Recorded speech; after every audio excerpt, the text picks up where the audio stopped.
Ndi kolumelisa bakhetwa mrena mzimu dzina ni lamanda la mrena Yesu vambao pano ndi Mphadi NT vano jana kereke haradali Apostolic Unity pasaba funzi bochifaro bafunzi bachiforo bonkhumbela macholoni na dubala na musurinde ndikobekane nabone ifila mzimu ngasonda hine ino ya zitu za August 2020 ndandi kotama richari tutuwezana nga mafunga no kuwanira pano ni kabugu ya Mark chapter 4 verse 37 to 39.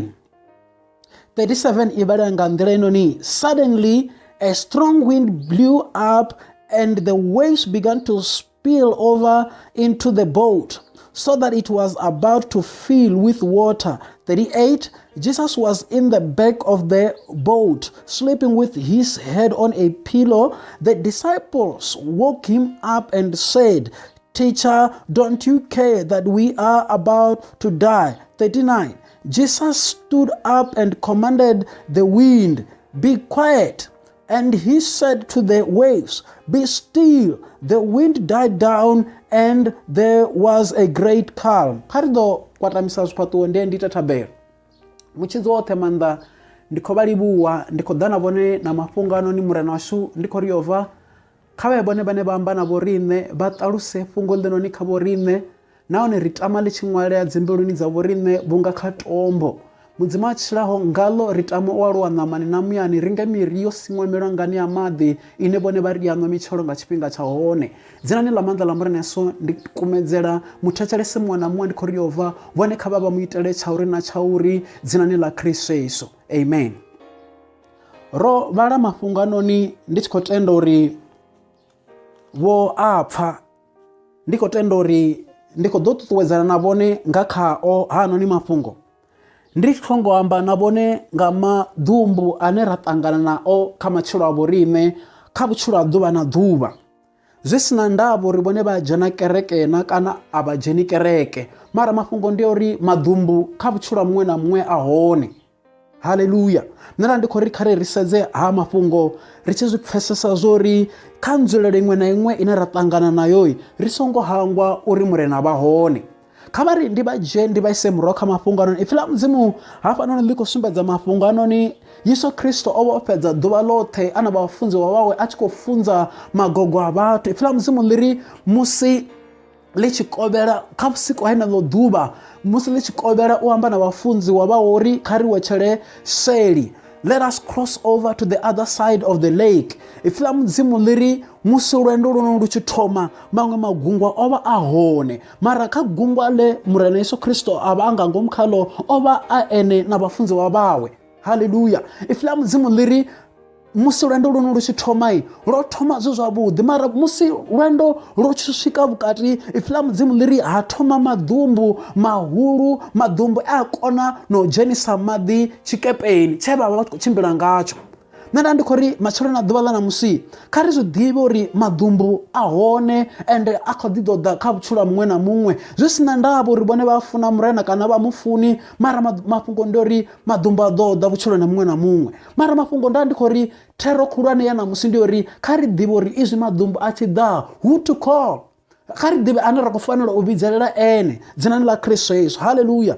Ifila mudzimu liri musurendo runo ruchitoma mangwe magungo oba ahone mara musi chapanda rari sichapfa nga mangwe magungo rari chikopfanga gungwa liti le Yesu Kristo akhalo na bafunzi bawo ifila mzimu liri bafunzi bawo bachibobona nyimelo ichibobvanda chanda when they say that the situation is getting out of control batoma upenika batoma udada ba musi richikotangana na zwithu riadada sabatu mara abalo ni bathu musi zvichikoralo bafunzi ba mrena musi zvichikoralo zvihumbura zori abako chimbira babote murena Yesu Kristo uhone nahone oedera kamurao hagungwa ifila mzimu liri vaya kaye bari "Master, don't you care that we are about to die?" Haleluya. Ndofati kufuna hapa noni bafunzo ba mrena ngoribos diba zori vana murena ane wakona zote vana murena ane ahuna nyimele nanti ine yabanganta handango yawe. Haleluya. Nanda ndikori kama cholona diba na mskari sudibe bana ba mzimuri musima dande achida kari diba ana rakofano bidzelela ene. Haleluya. Havanoni vanna va zwiḓivha zwo musi ri kha gungwa heḽinoni ri na murena vha ḓivha tshiṅwe tshifhinga musi u tshi khou ṱangana na dzi thaidzo tshiṅwe tshifhinga wa hangwa na zwo ri Saṱhani tshi ya vha hangwisa vhone vha hangwa na zwo ri vhone vha tshimbila na murena vha ḓivha tshiṅwe tshifhinga ri a imbelela uri ndi tshimbila na iwe ri vuwa na iwe ri lala na iwe vha ḓivha vha wana holu luimbo na lu si tsheo vha wana ha mafhungo a si tshaḓa. Nṋe nda ndi khou ri vhana vha mudzimu kha ri zwi ḓivhe uri kha vhutshilo hashu ha ḓuvha na ḓuvha nyimelo dzoṱhe dzi ḓo ḓa dza mivhala minzhi dzi kha ḓi ḓo ḓa dzi sa kundiswi nga tshithu vhone vha nga vha tshi rabela nga maanḓa, but don't give up when those tough situation comes on your way. Nṋe ndi khou ri vhone vha songo nyama musi mivhala ya milingo minzhi i tshi ḓa. Nṋe ndi khou ri vhone vha songo nyama vhone kha vha ḓivhe zwo ri hu na Yesu ane o to lindela vhone vha tshi muvhidzelela vha ḓivha Yesu Kristo u hone kha nyimele iṅwe na iṅwe o to lindela vhone vha tshi vhidzelela vha ḓivha tshiṅwe tshifhinga madandetande ane ri khou ṱangana kana magabelo ane khou dzhena kha magungu ashu maṅwe magabelo a hone a khou ḓiswa nga vhathu vhane ra dzula navho vha wana tshiṅwe tshifhinga muthu ane khou ḓisa gabelo a ṅwana wavho vhone vha na pa muḓini ndi mana baba yo suka nga nṱhani ha ṅwana avha ene ane a khou dzhenisa ane avha ene ane a vha tou vha ḓumbu ḽihulu afhanoni muṱani. Nṋe nda ndi khou ri musi zwo ralo vhone kha vha ḓivhe uri wo ṅwana a si wavho vhone ndi ṅwana we vha ṋewa nga murena vhone kha vha vhidzelele the creator vhone kha vha vhidzelele murena ane a huna na nyimelo na nthihi ine ya vha nga nṱha ndango yavho vha ḓivha tshiṅwe tshifhinga dzi nyimelo dzine ra khou ṱangana nadzo vha wana hafhanoni muṱani zwithu zwi sa tendi vha wana tshelede i tshi hana vha wana ri tshilwa nga nṱhani ha tshelede ndi maṅwe a madumbu ane a khou dzhenisa magabelo miṱani yashu kha matshilo ashu a ḓuvha na ḓuvha. Nṋe ndi khou ri vhana vha mudzimu vha songo hangwa uri murena u hone nane o to lindela vhone vha tshi muvhidzelela zwine nda zwi funa nga murena wa vhoriṋe ndi zwo ri ha dictator, he's not a dictator u lindela vhone vha tshi vhidzelela one a kona u actor kha nyimelo heneyo yavho. Haleluya. Nṋe ndi khou ri vha songo hangwa uri murena vha hone uri vhone vha vhidzelele murena vha ri Richard hangeni kha bugu ya Luka verse 137 for there is nothing that God cannot do. Hallelujah. Mudzimu vha kona tshiṅwe na tshiṅwe mara mafhungo ndi uri sometimes we demarcate uri hezwinoni zwithu murena vha nga si zwi ite mafhungo ndi uri vhone vha khou ṋangela mudzimu zwine vha pfha uri hezwinoni mudzimu a nga zwi kona hezwinoni a nga si zwi kone ri kha tshifhinga tshenetshi tshine shango ḽoṱhe ḽi khou lila gabelo ḽo dzhena gabelo ḽa corona ḽi khou fhisa ḽinoni gabelo mara nṋe nda ndi khou ri kha tshifhinga tshenetshi ri songo phenika nga nḓila ine ra ḓo fhedza ri tshi khou hangwa no vhidzela murena vha hone vho to lindela riṋe ri tshi vhidzelela.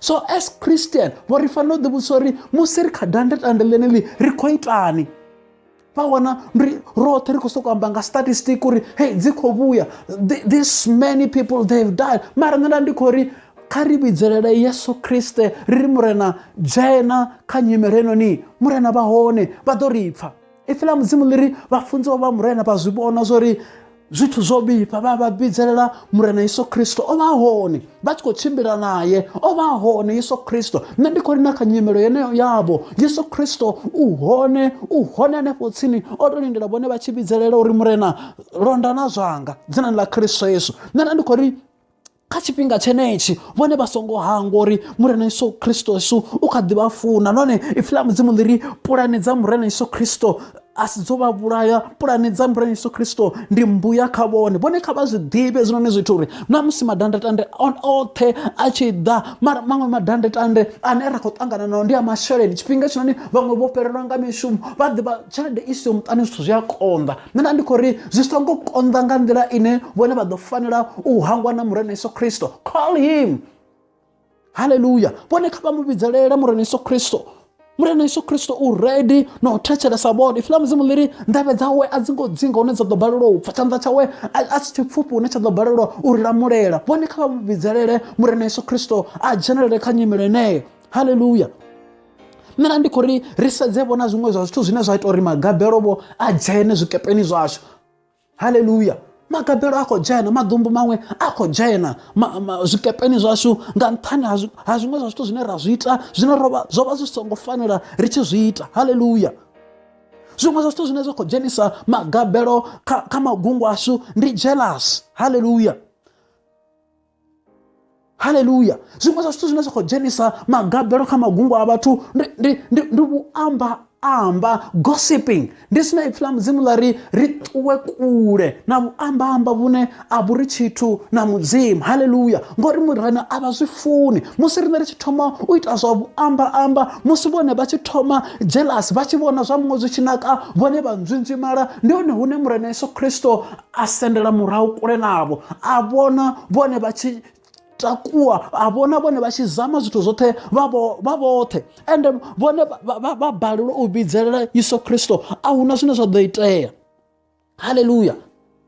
Zwiṅwe zwine zwa khou ita uri magabelo a dzhene magungwane avho, you don't trust God. That's the problem. We don't trust God enough. Nṋe ndi khou ri kha ri gude u vhidzelela murena, ri tende uri murena u ḓivha zwoṱhe, u kona zwoṱhe kha nyimele dzedzi dzashu dzoṱhe. Ri zwi ḓivhe zwo ri murena u a ri funa, ende murena washu nyimelo iṅwe na iṅwe murena vho sedza. Kha ri zwi ḓivhe uri murena u hone, kha ri muvhidzelele, kha vha muvhidzelele murena kha vhuṱungu honovho vhune vha khou ṱangana nao, kha vhulwadze honovho vhune vha khou ṱangana nao, vha ḓivha kha vha muvhidzelele. Mara problem ndi uri vhaṅwe vha vhathu vhane ri khou lwala ri khou nesa, ri nesa na malwadze avho riṋe, ra zwi pfha zwo ri hovhunoni ndi hanga, nahone na vhomakhulukuku vhanga vha naho, ra pfha uri we are in a comfortable zone with this. Nṋe ndi khou ri kha vha vhidzelele murena Yesu Kristo. A huna na tshithihi tshine tsha vha nṱha ha ndango yawo. Murena Yesu Kristo wa Nazareta, nṋe ndi khou ri na kha yavho situation u kha ḓi kona. Ipfhi ḽa mudzimu ḽi ri Yesu Kristo musi a tshi vuwa a vhidzelela, Yesu Kristo a kaidza madumbu oṱhe. Ipfhi ḽa mudzimu ḽi ri ha dzika heri gwi heri ḓure. Ndi nga murahu musi Yesu Kristo o dzhenelela. Nṋe ndi khou ri vha songo hangwa uri Yesu Kristo u hone kha nyimele iṅwe na iṅwe. Kha vha muvhidze Yesu Kristo u hone. Nṋe ndi khou ri na kha zwezwo zwine vha khou pfha uri zwo bala, kha vha muvhidze Yesu Kristo. Nṋe ndi khou ri there's nothing that is impossible with God. Murena vha hone u vha takula vhone, kha vha vhidzelele dzinani ḽa Kristo Yesu. Murena vha ya ri funa. Hallelujah. Murena vha ya ri funa. Kha ri ḓo bonya maṱo ndi ite thabelo dzinani ḽa maanḓa ḽa murena Yesu. Murena ri khou vha livhuwa, ro pfha mafhungo a vhone uri murena washu riṋe ri khou fanela u vhidzelela vhone, nahone a huna na nyimelo na nthihi ine ya vha nṱha a ndango yavho. Vhone vha kona zwoṱhe, vha mukona zwoṱhe. Ri a vha livhuwa ri tshi khou ri murena nga mafhungo anone ri khou takuwa, ri tshi khou ri murena vhone vha ya ri funa, nahone vhuthu ha vhone ndi a lini na lini. Nṋe ri takulela dzina ḽa vhone nṱha kha tshifhinga tshenetsho tshine zwithu zwi khou konḓa. Nṋe ri khou ri yova vhone vha hone vha khou dzudzanya dzinani ḽa Kristo Yesu. Murena kha vha hule, nṋe ri ṱukufhale in Jesus name. Amen.